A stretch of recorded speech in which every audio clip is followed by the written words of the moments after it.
শ্রীনয়নী দেশের মাটি রাঙা বউ ধারাবাহিকের মুখ্য চরিত্রে অভিনয় করে দর্শকদের মন জিতেছিলেন অভিনেত্রী শ্রুতি দাস।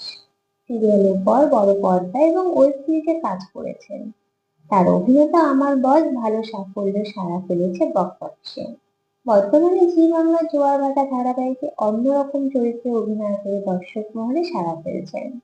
এর আগে ভালো সুযোগ না পাওয়া একাধিকবার বেশ কিছু সংবাদ মাধ্যমে অভিনেত্রীকে বলতে শোনা যায়, আমি তো ইন্ডাস্ট্রি ভাষা অসাধারণ, অনন্য, তথাকথিত নায়িকা নই, তাই আমায় নিয়ে অন্য রকমের গল্প ভাবতে হয়। এমনকি অভিনেত্রী গায়ের রং নিয়ে ধেয়ে এসেছিল কটাক্ষ। যদিও অন্যায় নিয়ে কখনোই চুপ থাকেনি শ্রুতি। সোশ্যাল মিডিয়া তার প্রতি অন্যায় নিয়ে বরাবর রুখে দাঁড়িয়েছেন তিনি। এক সময় অভিনেত্রী নিজে ইনস্টাগ্রামে একটি ভিডিও শেয়ার করেছিলেন। ভিডিওতে দেখা যাচ্ছে কোনো অনুষ্ঠানে গিয়েছিলেন তিনি। মঞ্চ থেকে বিদায় নেওয়ার সময় দর্শকদের বাঁধ ভাঙা উচ্ছ্বাস অভিনেত্রীকে ঘিরে।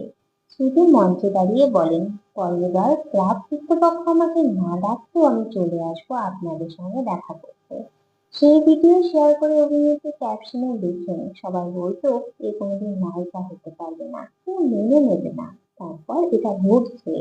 তো বন্ধুরা, এই বিষয়ে তোমরা কি বলতে চাও কমেন্ট করে জানাও। ভিডিওটি ভালো লেগে থাকলে লাইক কমেন্ট করে শেয়ার করে দিও। আমার চ্যানেল নতুন হয়ে থাকলে চ্যানেলটি সাবস্ক্রাইব করে দিও।